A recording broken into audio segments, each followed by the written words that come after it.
Good morning, first year commerce. Hope you all people are enjoying the economics class.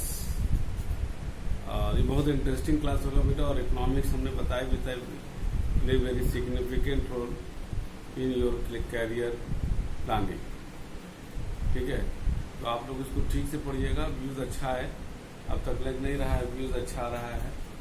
फिलहाल आगे चलते हैं. अब तक हम लोगों का 8 लेक्चर हो चुका है, और उस 8 लेक्चर में जो है हम लोगों का हमने जो है इंट्रो दिया. मिक्स्ड इकोनॉमी और कैपिटलिस्ट इकोनॉमी और सोशलिस्ट इकोनॉमी क्या था ये हमने देखा. फैक्टर ऑफ प्रोडक्शन क्या होता है हमने ये देखा. ये सारी चीज़ों पर हमने जो मेन चीज़ें थी, इकोनॉमिक्स और इकोनॉमी में क्या है, स्केयर रिसोर्सेज, ये सारी चीज़ बेसिक चीज़ में हम लोगों ने देखा. और साथ ही साथ उस क्लास में हम लोग कुछ क्लासेस में लेक्चर में मैंने हम लोगों ने देखा कि जो ब्रिटिश का रूल था, जो 200 साल तक था, उस ब्रिटिश रूल में भारत में उन लोगों ने क्या क्या विकास किया, क्या क्या नहीं किया और क्यों नहीं किया, इन सारी चीज़ों का डिस्कस हुआ. और उसका एक जो जिस्ट आया वो हम लोगों ने देखा कि ब्रिटिशर्स इंडिया के रिसोर्सेज को यूज करते थे, और जो भी विकास दिखता है कि उन्होंने किया, रेल का हो या किसी भी क्षेत्र में एग्रीकल्चर, उसका मूल उद्देश्य नहीं था कि भारत का विकास करना था. उसका मूल उद्देश्य ये था कि वो अगर एग्रीकल्चर में विकास कर रहे हैं, कैश क्रॉप आ रहे हैं, तो उसका ये था कि साहब वही सामान आप पैदा कीजिए जिसको हम इंग्लैंड ले जाएं और रॉ मटेरियल रूप में यूज करें. ठीक है ना. उसी चीजों को माने घूम फिर के वो सारे उन्होंने रेल को शुरू किया. क्यों? क्योंकि रेल से बंदरगाह पर सामान चला जाए और वहां से जो है आसानी से चला जाए इंग्लैंड. और उन्होंने बंदरगाहों पर बहुत ज्यादा काम किया. उसका उद्देश्य था कि बंदरगाह से ही सामान जाना था, पोर्ट से ही जाना था. तो हम लोगों ने डिस्कशन में देखा कि सारी चीजें जो थी वो सिर्फ इंग्लैंड को देखते हुए फोकस की गई थी. उसका कतई उद्देश्य ये नहीं था कि भारत का विकास हो. और in that case at that time our economy was totally scattered in all aspects and all sectors. और जब 1947 में जो हमारा ये चलेगा, हमारा जो ये लेक्चर आज शुरू होने जा रहा है, ये आफ्टर इंडिपेंडेंस 1947 में जब देश आजाद हुआ था, तो विरासत में हमको क्या मिला? विरासत में एक उजड़ी हुई अर्थव्यवस्था, स्कैटर्ड इकोनॉमी, न तो एग्रीकल्चर सेक्टर चौपट, इंडस्ट्रियल सेक्टर एकदम बेकार, और सर्विस सेक्टर, अदर सेक्टर एकदम बेकार. इंपोर्ट पर हमारा हम ज्यादा जोर था, एक्सपोर्ट नाम मात्र नहीं के बराबर था. ठीक है ना. एग्रीकल्चर हमारा एक एक्सटेंसिव फार्मिंग पर था, ज्यादा माने कम प्रोडक्शन था. और ये सारी चीजें हमको हमारे इकोनॉमी में तो एकदम जो है एक विचलित अवस्था में छोड़ के वो चले गए. लेकिन जब हमारी 1947 में हमारा देश आजाद हुआ, तो हमारे उस समय की सरकार, जिसके government was headed by the Pandit Jawaharlal Nehru, उनके सामने एक यक्ष प्रश्न था. देयर इज एक सबसे क्रिटिकल क्वेश्चन था कि इकोनॉमी का पैटर्न क्या होना चाहिए, और वो इकोनॉमी का पैटर्न सेट करना, क्योंकि उसी के हिसाब से हमारी इकोनॉमी आगे बढ़ेगी. क्या देश चूंकि एकदम जर्जर अवस्था में था, क्या सारे फैक्टर ऑफ प्रोडक्शन को भारत सरकार अपने हाथ में ले ले? रिसोर्सेज पर किसी प्रकार का प्राइवेट सेक्टर का हाथ ना हो, ऐसी दशा में विकास नहीं होता. इकोनॉमी संभाला जा सकता तो विकास नहीं होता. लेकिन अगर वो कैपिटलिस्ट इकोनॉमी करते, तो कैपिटलिस्ट इकोनॉमी में जो सबसे बड़ी समस्या आती कि all the factor of production वो प्राइवेट लोगों के हाथ में चला जाता, और the problem had become very vast. वो क्या होता कि अमीर हो जाता, गरीब हो जाता, और लोगों के पास इतना पैसा भी नहीं था कि उस पर काम कर सके. तो दोनों में अपनी कुछ कमियां थी, और ये दोनों ही कहीं न कहीं भारत में पूरी तरह से अप्लाई करने लायक नहीं थे. तो जिसका परिणाम हुआ कि एक मिक्स अर्थव्यवस्था तैयार की, जिसको हम लोग मिक्स्ड इकोनॉमी कहते हैं. पिछले लेक्चर में हम लोगों ने उस चीजों को पढ़ा कि what is the capitalist economy, what is, पर हम ज्यादा यहाँ पर नहीं देंगे. इसीलिए हम पहले से ही उन चीजों को हम करते गए कि what is the factor of production, because in the mixed economy factor of production are shared by the government, and private. Some sectors, some factor of production for the specific region are said is used by the government, and some factor of production are exclusively used by the private sector, and there are some sector जहां पर दोनों काम कर सकते थे after getting registration. अब जो 3 question जो हमारी एक बहुत महत्वपूर्ण चीज हम पढ़ाने जा रहे हैं कि जो हमारे यहाँ मिक्स्ड इकोनॉमी को लिया गया या किसी भी इकोनॉमी में 3 क्वेश्चन सबसे महत्वपूर्ण आता है। इससे हम इसको शुरू करें, इसको बताएं। हम यहाँ बता दें कि ये पहला सेगमेंट आफ्टर जो पोस्ट इंडिपेंडेंस इकोनॉमी का है 1950 से 1990 और उसके बाद 1990 से स्टिल टुडे। जो ये पोस्ट इंडिपेंडेंस इकोनॉमी फर्स्ट, इसमें हम लोग 1950 टू 1990 लेंगे, क्योंकि 91 से एक नया पैटर्न इकोनॉमी में आया जिसको हम लोग नेक्स्ट क्लास में डिस्कस करेंगे। 1950 में हमारा फर्स्ट जो है पंचवर्षीय योजना बना, लेकिन उसके पहले वो पंचवर्षीय योजनाओं में किस किस सेक्टर को कैसे कैसे विकास हुआ, किस किस प्लानिंग में क्या क्या विकास, उसको हम बाद में डिस्कस करेंगे। आज हम डिस्कस करने जा रहे हैं कि जो किसी भी इकोनॉमी में वो कौन कौन से क्वेश्चन होते हैं जो सरकार को अपने इकोनॉमिक सिस्टम बनाते समय सोचना चाहिए, और वो बहुत मेजर फैक्टर होते हैं जिसको कहेंगे क्या कहते हैं प्रॉब्लम ऑफ एन इकोनॉमी। ठीक है, कौन कौन से प्रॉब्लम है जिसका गवर्नमेंट और समाज को उत्तर देना है, और वो है हम यहाँ पर लिखते हैं। पहला है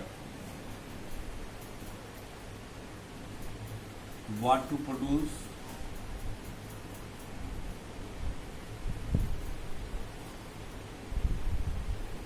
दूसरा है how to produce, and the third is for whom to produce।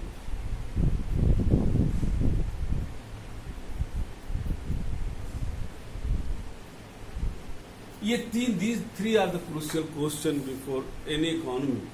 what to, क्या बनाएं, कैसे बनाएं और किसके लिए बनाएं। इस क्वेश्चन को इस तरह से आप ले सकते हो। घर से एग्जाम्पल लो कि अगर पापा आके बोलते हैं आपकी मम्मी से कि शाम को 10 मेहमान आने वाले हैं, खाना बनाना है, तो मम्मी पूछेंगे सबसे पहले कौन कौन लोग आ रहे हैं। अगर उनके मित्र हैं तो बताएंगे कि हमारे फ्रेंड हैं, उनकी वाइफ है, उनके 2 बच्चे हैं, उनके मम्मी पापा है। ठीक है ना, तो पूछेंगे क्या बनाएं। क्या बनाने में एक क्वेश्चन जरूर आता है, और बहुत महत्वपूर्ण है क्या नहीं बनाए। ये सबसे बड़ी चीज है क्या नहीं बनाए, उसके पीछे कारण क्या होता है। क्या नहीं बनाने में 2 चीज है। देखो, व्हाट टू प्रोड्यूस, क्या बनाए। जब क्या बनाने की बात होती है तो वो देखा जाएगा क्या नहीं बनाए। क्यों? क्योंकि अगर मान लीजिए ये है कि वो वेज नॉन वेज की बात हो रही है, तो हाँ भाई खाना वेज बनेगा। क्या नहीं बनेगा? ये नहीं बनेगा। वेज बनेगा तो बता दीजिए भाई करेला नहीं बनेगा, ये नहीं बनेगा। तो अगर आपने ये नहीं बताया कि क्या नहीं बनाएगा तो ये गड़बड़ हो जाएगा और हमारा रिसोर्सेज नुकसान हो जाएगा, खाना तो नुकसान हो जाएगा। अब मान लीजिए कि उन लोगों को कोई ऐसी चीज पसंद है कि जो घर पर मम्मी बना सकती है लेकिन बहुत कॉस्टली होगा, तो ये होता है कि बाहर से ले आएंगे। जैसे नहीं होता है कि मान लीजिए 2 लोगों के लिए हम कोई चीज बना रहे हैं, उसमें 2000 रुपया लग जाएगा। अब बाहर वही चीज 400 रुपया प्लेट है, तो क्यों नहीं हम बाहर से ले आए। यही कहते शुरू हो जाता है इम्पोर्ट, और जिसको हम लोग कहते हैं कि वही चीजों को हमको बनाना चाहिए जो हमारे यहाँ उपलब्ध है और जिसको कम लागत से हम बना सकते हैं। तो ये होगा what to produce. For whom to produce हमने बताया कि किसके लिए बना रहे हैं और हाउ कैसे बनाएं। कैसे बनाने में है कि अगर हमारे पास सामान नहीं है तो हम नहीं बना सकते। यहाँ पर आती है टेक्नोलॉजी की बात। ठीक है ना, ये घर में ही होता है। और सबसे महत्वपूर्ण चीज मैं फिर से बोलूंगा कि हम we are discussing what to produce, तो natural that is employed question before the anyone what not to produce. That must be clear. हम ये जैसे नहीं हम आपके यहाँ गए खाने पर, हाँ सर क्या खाइएगा, ये खाएंगे, तो ये भी आपको पूछना चाहिए क्या नहीं। जैसे सब्जी अगर लेने जाओ, कोई अगर आपकी मम्मी आपसे कहे बेटा ये ले लेना, तो आप स्पष्ट पूछ लो कि क्या नहीं लेंगे, क्योंकि अगर आप ले आए तो डबल हो जाएगा और पैसे का नुकसान हो जाएगा। This is the 3 major question. अब इसको इकोनॉमी से जोड़ो। व्हाट टू प्रोड्यूस, क्या हम बनाएं। क्या हम बनाएं निर्भर करता है, क्योंकि each and every country having the some specific characteristic on the basis of the economical, social, cultural, political, religious, ठीक है ना, geographical, in all respect all the countries having the specific characteristic, ठीक है ना। और वो चीज हमको वहां पर ये देखना होगा कि जो रिसोर्सेज है हम लोगों ने पढ़ा वो बहुत लिमिटेड है, और उस लिमिटेड रिसोर्सेज में हम इनको कैसे क्या चीज बनाएं। यहां पर जो पैटर्न सेट होता है मिक्स्ड इकोनॉमी का, वो ऐसे ही होगा कि हमको ये देखना पड़ेगा कि हम क्या बनाएं। अब क्या बनाने में जो हमारे इन सारे कंडीशन को सपोर्ट करे उसको हमको बनाना चाहिए, और जो नहीं सपोर्ट करता है, जैसे मान लीजिए गोरखपुर के एरिया में आप देखते होंगे चीनी मिल ज्यादा है। क्यों? क्योंकि गोरखपुर का जो जमीन है, गोरखपुर के आसपास का जमीन वो तलहटी, पहाड़ के तलहटी में होने के कारण ये एक जो है नरमी लिया हुआ जमीन होता है जो गन्ने को शूट करते हुए होता है, इसलिए इस सराउंडिंग एरिया में गन्ना लगता है। और गन्ना जब लगता है तो गन्ना जब ज्यादा पैदावार होगा तो आपने देखा यहाँ पर चीनी मिल ज्यादा है, और चीनी मिल के दो बाई प्रोडक्ट आते हैं, जो उसका चीनी बन के निकल गया, लेकिन दो बाई प्रोडक्ट जो उसके आएंगे, एक होता है खोई बोलते हैं और एक बोलते हैं सीरा। खोई से पेपर बन जाता है और सीरा से आपका शराब की फैक्ट्री। इसलिए आप देखते हो कि गोरखपुर के आसपास जो 5-10 जिले हैं तो उसमें पेपर फैक्ट्री और शराब की फैक्ट्री आपको जरूर मिल जाएगी, क्योंकि इसका ज्योग्राफिकल कंडीशन यहाँ का सूट करता है। अगर हम इसी जगह पर हम वो चीज बनाने लगे जो चीज हमको सपोर्ट नहीं कर रहा है, और वो जमीन वो कॉस्टली ज्यादा पड़ेगा, कम प्रोडक्शन आएगा, और जिसका परिणाम हो जाएगा वो कॉस्ट ज्यादा आएगा और सामान बिकेगा। तो हम ऐसे सामान को बन करें जो जियोग्राफिकल और हर कंडीशन को सपोर्ट करते हुए ज्यादा से ज्यादा प्रोडक्शन करें, और उसका परिणाम क्या होगा कि हम अपने देश में जो है जो प्रोडक्शन है उसको यहीं क्या खपत कर लें, और अगर ज्यादा प्रोडक्शन हो रहा है तो क्यों नहीं उसको एक्सपोर्ट कर दें, और वो सामान जो हमारे यहाँ बनने में कॉस्टली पड़ेगा, नहीं बन सकता, क्यों नहीं उसको बाहर से इंपोर्ट कर लें। बाहर से इंपोर्ट करेंगे तो वो सस्ता पड़ेगा, और यही से एक बिजनेस निकलता है एक्सपोर्ट और इंपोर्ट का। ये था व्हाट टू प्रोड्यूस, हमको क्या बनाना चाहिए।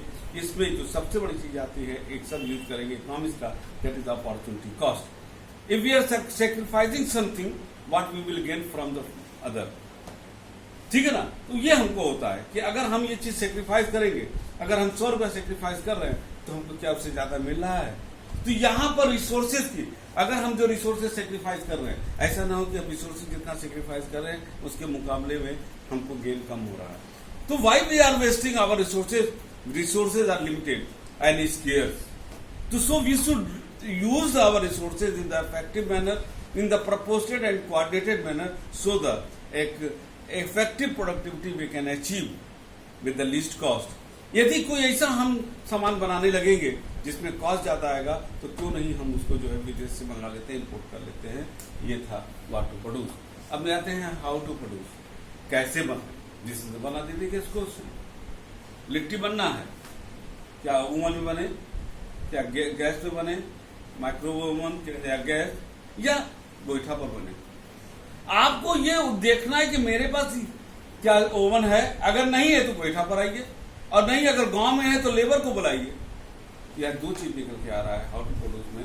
लेबर है तो लेबर का प्रयोग करो, और कैपिटल है तो कैपिटल का प्रयोग करो, लेकिन कैपिटल का प्रयोग कहाँ करना चाहिए और लेबर का प्रयोग करना चाहिए। कुछ सामान है जो मशीन के ही द्वारा बन सकते हैं, लेकिन अगर हम सारे सामान मशीनों के द्वारा बनाने लगेंगे तो फिर लेबर को रोजगार कौन देगा। और वो मशीन, अगर मशीन जो अच्छी मशीनें होती हैं ओवर प्रोडक्शन करती हैं, जो ओवर प्रोडक्शन करेंगे तो निश्चित रूप से उनका खपत होना चाहिए। अब वो खपत, अगर ओवर प्रोडक्शन, अगर लोगों को रोजगार नहीं मिलेगा, उनके पास पैसा नहीं होगा तो उनके सामान को खरीदेगा कौन, तो अल्टीमेटली वो इकोनॉमी रिवर्स गियर में चली जाएगी और वो डेवलप नहीं हो पाएगी। इसीलिए इकोनॉमी में बैलेंस, कंट्री लाइक इंडिया, यहाँ पर हमको दोनों चाहिए।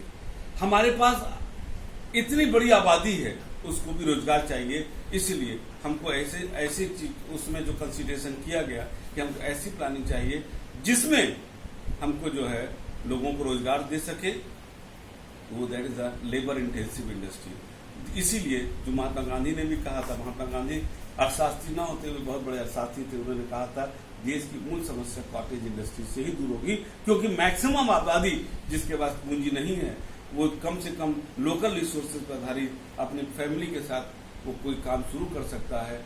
जैसे मान लीजिए कोई है, एक परिवार में गांव में चले जाओ, छोटा सा एक परिवार है, गरीब है, वो बीवी बच्चे सब जाते हैं गांव से जंगल में, अब पत्ता बीन के लाते हैं और उस पत्ते को जो है सीका से पत्थर बना देते हैं और 100 बंडल लेकर के जो हर सोमवार मंगल बुधवार को अलग अलग दिनों पर हाट लगता है, उसका आदमी जो है घर का तो साइकिल पर लाता है, बेच देता है, मान लीजिए 100 रुपये कमाता है, कम से कम से परिवार का तो खर्चा चलाता है। This is the one of the important example of the cottage industry.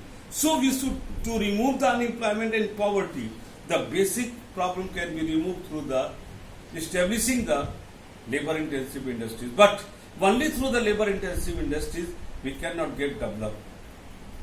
We can provide the employment to all the person through the cottage industry if the country want to get success, want to be developed, तो without using the capital, क्योंकि हम machine का प्रयोग किए ज़्यादा से ज़्यादा हम नहीं कर सकते, ठीक है ना। तो वहाँ पर आपको कैपिटल इंटेंसिव लाना पड़ेगा, जहाँ मशीन का प्रयोग ज़्यादा होगा, जहाँ लेबर कम होंगे। उससे क्या होगा, जब ओवर प्रोडक्शन होगा, लार्ज स्केल प्रोडक्शन होगा, हम लोग मार्केट में ज़्यादा शेयर करेंगे। जब लार्ज स्केल प्रोडक्शन होगा तो जितना इंडिया में आप यूज कर सकते हो उसको यूज करो, और बाकी जो सरप्लस है उसको एक्सपोर्ट कर दो, और उससे हमको फॉरेन एक्सचेंज में मिलेगा और हमारी इंडियन इकोनॉमी आगे बढ़ेगी। ये था हाउ टू प्रोड्यूस। तो इंडिया में क्या जरूरत होता है, इंडिया में उस समय ये हुआ कि हमको एक मिक्स लेके चलना पड़ेगा। इसीलिए देखिएगा आप लोग 1990 तक जो हमारी जितने भी 5 ईयर प्लान, 7 5 ईयर प्लान उस पीरियड में आए, 7 5 ईयर प्लान में हमारा ज्यादातर फोकस जो है लेबर इंटेंसिव किया गया, क्योंकि पहले इकोनॉमी में लोगों को रोजगार देना था। हाँ, धीरे धीरे हमारे यहाँ इंडस्ट्री सेक्टर डेवलप किया गया, लेकिन फोकस जो है कोर पॉइंट वो था cottage and small scale industries, उसमें फोकस किया गया। और थर्ड आया for whom to produce. For whom to produce में किसके लिए बना रहे हैं, यानी कि जो सामान हम पैदा कर रहे हैं। इसको ऐसे एग्जांपल लो, अगर BMW कार की एजेंसी महाराजगंज में खुल जाए और बीच का जो है एक जहां पर लखनऊ में जहां सारे IAS अफसर रहते हैं उसकी बीच की एजेंसी वहां खोल दी जाए, दोनों नहीं चल पाएगा। क्यों? क्योंकि महाराजगंज एक रूरल बेस्ड एरिया है जहां पर बीज लेने वाले लोग हैं और BMW लेने वाले लखनऊ हैं। सवाल वो सामान नहीं खराब था, सवाल था आप किसको बेच रहे हैं। उसी तरह किसके लिए बना रहे हो। अब हमारे बुजुर्ग आदमी आ रहा है, अब उसके लिए पास्ता बना रहे हैं तो नहीं खाएंगे। पास्ता बहुत अच्छा, आपको हम सब बहुत अच्छा पास्ता बना तो नहीं खाएगा। 70-75 साल का जो बुजुर्ग आ रहा है परिवार नहीं खाएगा, उसको सिंपल दाल चावल रोटी सब्जी चाहिए। बच्चे आ रहे हैं, आप उनके लिए सादा दाल चावल बना रहे हो, नहीं खाएंगे, उनको पास्ता चाहिए। तो ये डिसीजन आपको करना है ना कि हम क्या बनाएं, और वो देखना है कि वो कौन लोग हैं, ठीक है। उसी तरह हमारी कंट्री में था किसके लिए हम क्या बनाएं। तो यहां पर क्या हम पैदा करें जो हमारी कंट्री में जरूरत है। यहां पर ये था कि क्यों ना हम आगे हम लोग पढ़ेंगे भी सेल्फ डिपेंडेंसी की ओर बढ़े और वही चीज इंडिया में बनाएं जो हम इंडिया में सपोर्ट करता है। तो ये 3 प्रॉब्लम जो बहुत बिगेस्ट प्रॉब्लम था, ठीक है ना, और उसके वजह से जो है अब जैसे ये चीज अगर सामान बनाए, what to produce, how to produce, जहां पर टेक्नोलॉजी की बात आ गई और लेबर की, और for to whom to produce, अगर आप सामान बना रहे हो तो हमको उसको डिस्ट्रीब्यूशन भी करना है उन्हीं लोगों के पास, ताकि जिन लोगों को जरूरत है वो सामान पहुंच जाए। तो डिस्ट्रीब्यूशन का ये हमारा जो समय प्लानिंग बना उस 3 प्रॉब्लम पर सेट किया गया, और इस 3 प्रॉब्लम को सॉल्व करने के लिए 5 ईयर प्लान बना। ये प्रॉब्लम सिर्फ इंडिया में ही नहीं, इंडिया में निश्चित रूप से डिस्कस हुआ, लेकिन ये 3 प्रॉब्लम किसी भी कंट्री के लिए one of the biggest problem था, और जिसको इसी पर ही फोकस करते हुए हर कंट्री का 5 ईयर प्लान बनता है। और हमारी कंट्री इसी पॉइंट को दूर करने के लिए हमारी कंट्री को मिक्स्ड इकोनॉमी का सहारा लेना पड़ा, ताकि ये सारी प्रॉब्लम दूर कर सके, ठीक है।